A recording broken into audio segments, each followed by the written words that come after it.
Hello, welcome back, and to those of you who are new here, welcome. My name is Arianna Smith, and I am a peer speech consultant here at the North Carolina Central University Speaking Studio. Before we get started, be sure to like this video and subscribe to our channel so that you can receive all the helpful tools to improve your writing and speaking skills. This video is the first of the three-part elevated speaking series, which will aid you in creating and perfecting your perfect presentation speech. For this installment in the series, we will focus on perfecting the introduction. I will go over the 5 parts of an introduction, dissect a sample introduction, and share some tips on how you all can perfect your own introductions. Let's begin with the 5 parts of the introduction, which are as follows. We begin with the attention grabber and then move on to introduce your topic. After that, you will relate your topic to your audience and then establish credibility. And finally, you will state your thesis statement and preview your main points. The first part of the introduction is the attention grabber. The attention grabber is one of the most important parts of the speech as a whole. If your listener's attention is not caught at the beginning, chances are they aren't going to receive any of the information that you share. Make sure you start off your speech strong. If I were to get behind a podium and say, "My name is Arianna and I'm here to talk to you about why you should read books," you're going to immediately expect the most boring speech in existence. Rather than boring your audience, catch their attention by asking them a question to get them thinking, using a quote, or sharing a startling or interesting fact about your topic. You could also start off your speech with a story, but only if the story is appropriate for the situation. You wouldn't want to start off a work presentation with a story from a college party. Please feel free to pause and read the example. This example is just one of the many ways that you can begin a speech. As you can see, for this example, I chose to begin with both a fact and an interactive question. By using a combination of elements for the attention grabber, you are creating a strong opening, which will be followed by an equally strong speech. By asking the audience members to raise their hands in response to the question, you can ensure that they are engaged in listening. The next important step to crafting an introduction is to introduce the topic. This is a sentence that tells your audience what the speech is going to be about. When introducing the topic, you generally want to be very short and to the point. Make sure that you clearly state what the speech is about. You also want to ensure that you flow smoothly from catching the attention of your audience into introducing your topic. As we return to our example, you can see the introduction of my topic in blue. Based on this sentence, my audience, which is anyone watching this video, can see that the topic of my speech is going to be bullying. It is obvious and to the point.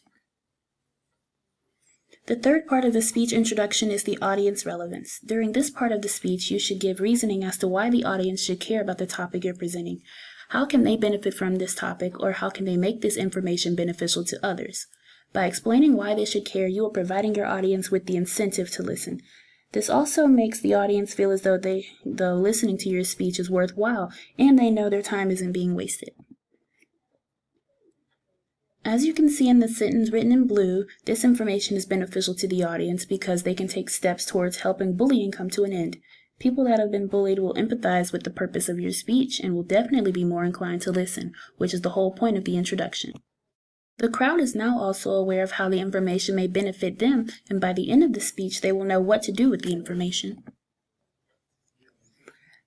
After the audience's relevance is explained, you must state your credibility.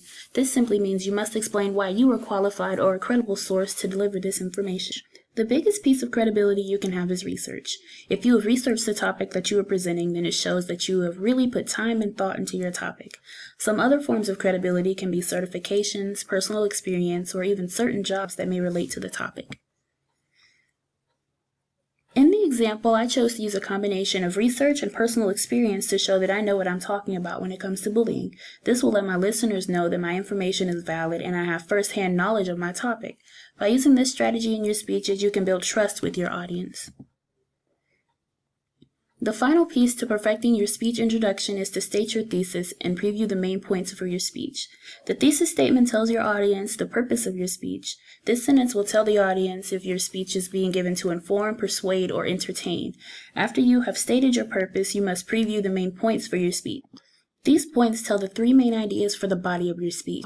As you are listing your main points, you should be sure that the order in which they appear in your introduction is the same order in which they appear in the body of your speech.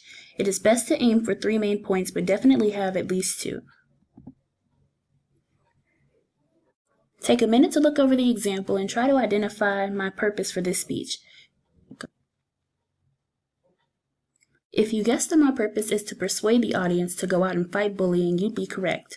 By listing my 3 main points, it is apparent that I am providing the audience with the tools to fight bullying by explaining what bullying is, detailing the signs of someone being bullied, and sharing ways to get involved.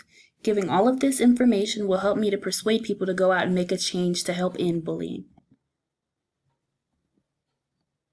As far as tips to creating your speech introduction, there are 5 that you should keep in mind. Number 1, know your audience.